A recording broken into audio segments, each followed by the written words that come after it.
Let's make an order with me.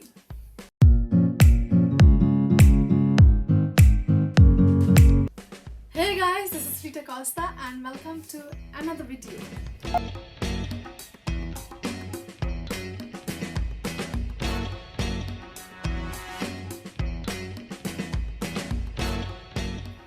As the title says, in today's video I shall show you how I take orders, do orders and deliver them, etc. etc. So stay tuned till the end to know the whole process and how I carry it out. First, you need to confirm the order. So I have many inquiries coming, and since there are many creators out there, not all inquiries turn into orders. So you have to be patient with everyone. Like, there may be hundreds of people asking you about things and prices and the variations or options that you give, but not all may turn into orders. So you have to chat with everyone whether they give you the orders or not. Now for the inquiries, I first send whatever I've done, like whatever I've done before, or they can go through my Instagram profile and see what they like for that. If they want something else also, they send me the pictures. So you messaging me, I want so and so, will not make the order confirmed, or I won't start working on your order. I need to tell you the code and then you should confirm. And then I consider it as a confirmed order and then I start working on that. So if you happen to ask me, price of something and I tell you the price, it doesn't mean I'll start working on your product, okay? It doesn't make the order confirm, and that takes us to the second step, which I consider is the advance payment. I do all the work by myself, but I don't want to underpay me, so I make sure that I take some advance payment. Because many a times it happens so that people order and they fail to pick it up. Once I'm done, they fail to pick it up, and then they'll be like, give it to somebody else who likes it.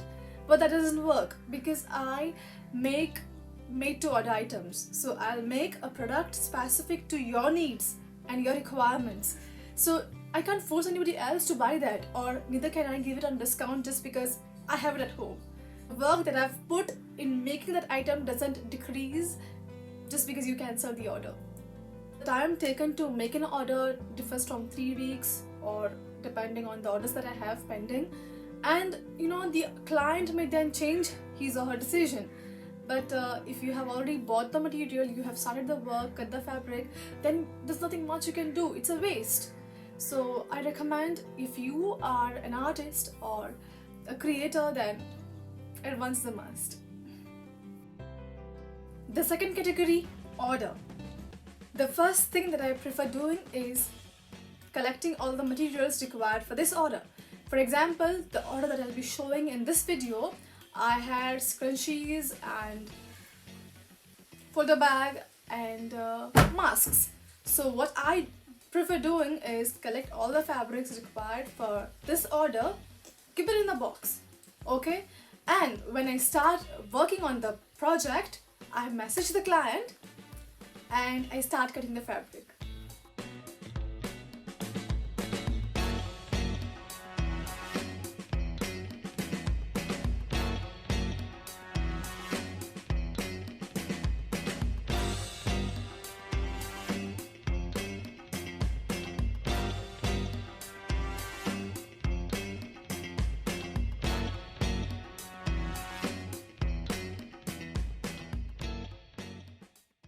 Once I cut the fabric, I keep all the leftovers back in place so that I have a clear space to work in.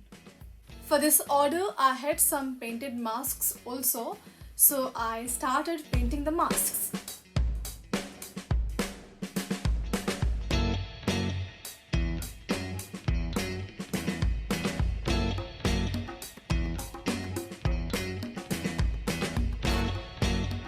The color curing takes around 24 hours, so I be generous with the time and I take more than 24 hours to just cure the color so that it doesn't rip off the cloth.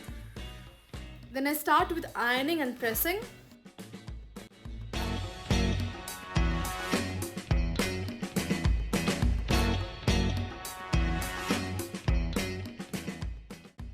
The next thing that I started with was the scrunchies.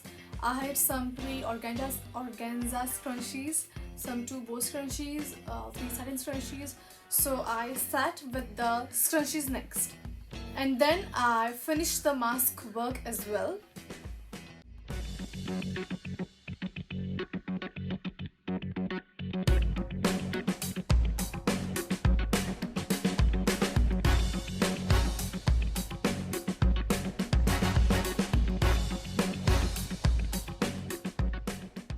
Hand embroidery takes hours to finish.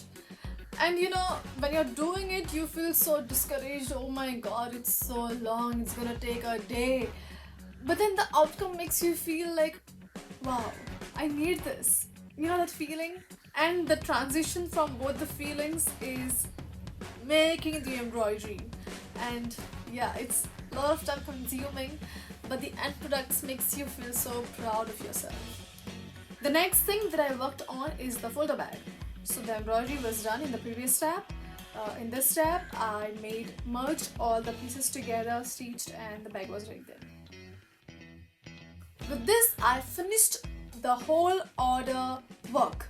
Okay, now I had the packing left. For small orders, I use leftover net fabric from tailor's clothes bag, which makes it convenient, which makes the packaging convenient and waste free. I mean, for packaging, purchasing new items is a total waste, and it creates so much of wastage, which doesn't fit well with my conscience. So I try not to create more waste, but whenever required, I use old packaging boxes to deliver my own products. Now, I do not buy those boxes, I just collect boxes whenever I shop for something or whenever I shop online. So whatever packaging I receive, I just collect it. For the delivery, I do not provide free delivery. Either you come to my place to collect it or I ship it to your place. Yes, so this is how I make my orders. Let me know your suggestions in the comment box, and I'll be very happy to know your suggestions and ideas. And if you want to see some more videos about something else or videos like this, yes. So till then, take care, bye, Mogasu. Please like the video if you liked it, share it, subscribe to my channel, hit the bell button so that you're notified when I upload the next video. And yeah, see you in the next video.